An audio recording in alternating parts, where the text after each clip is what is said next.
弟兄姊妹平安，今天是2025年的6月30号。今天的经文是诗篇140篇，创世纪24章34节到41节，50节到67节，约翰一书第2章第7节到11节。今天要跟大家分享的主题是主的诫命。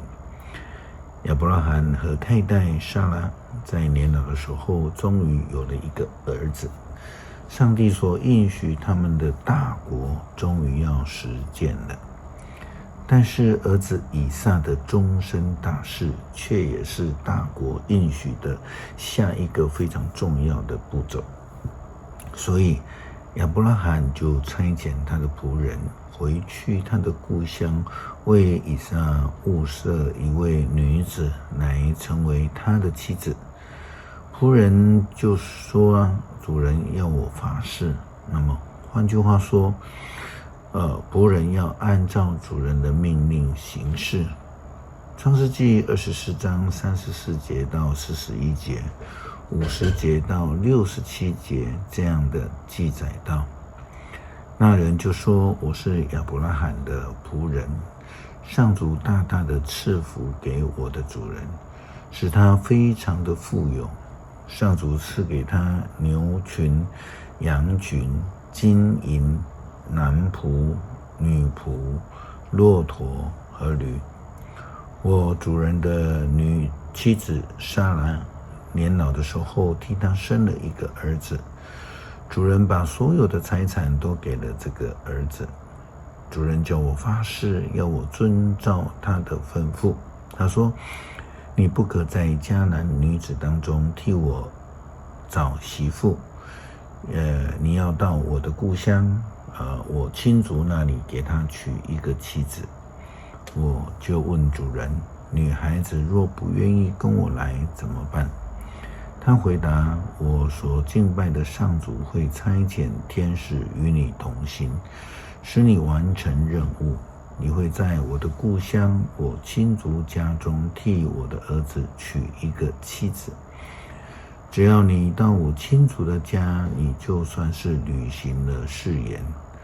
我的亲族若不把女孩子交给你，你的誓言就跟你无关。拉班和比土利就回答，既然这事是出于上主的安排，我们还能够说什么呢？利百加在这里，你可以带走他，让他照上主所说的做你主人的媳妇。亚伯拉罕的仆人听了这话，就俯伏在地上敬拜上主。接着他拿出金银首饰和衣服送给利百加，也送贵重的礼物给他的哥哥和母亲。就这样子，亚伯拉罕的仆人就和跟他同来的人开始吃喝，在那里住了一夜。第二天早晨起来，他说，让我回到我主人那里去吧。但是利百加的哥哥和母亲说，让女孩子跟我们多住几天，至少10天才去。但他说，请不要耽误我们，上主既然使我们一切顺利，就让我回到我主人那里去吧。他们回答，我们请女孩子来，看她怎么说。于是他们请利百加来，就问他，你愿意跟这个人去吗？他回答，我愿意。于是他们让利百加和他的奶妈跟亚伯拉罕的仆人和同来的人一起动身。他们祝福利百加说，妹妹呀，愿你成为千万人的母亲，愿你的后代征服敌人的城邑。利百加和陪伴他的女仆都准备好了，骑上骆驼。亚伯拉罕的仆人就带着利百加启程。这时以撒已经迁移到毕尔拉海来的旷野，住在迦南南部。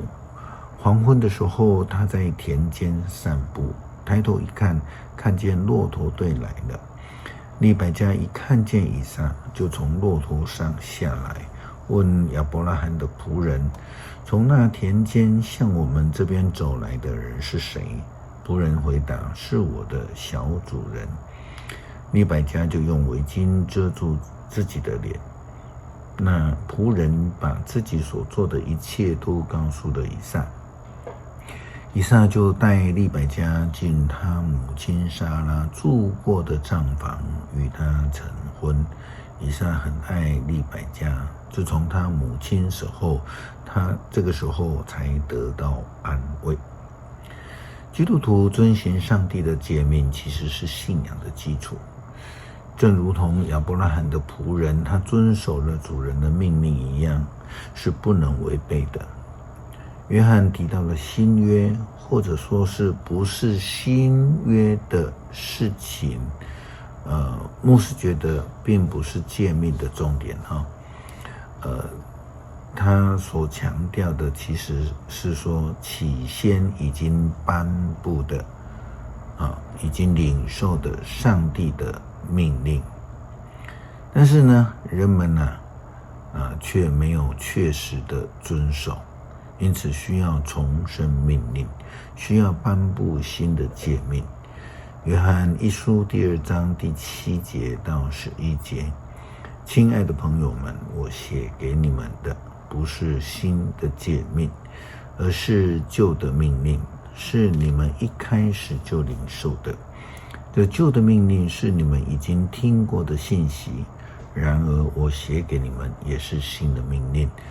这命令是真理的基督身上，也在你们当中表现出来的。因为黑暗正在消逝，真光已经开始照耀。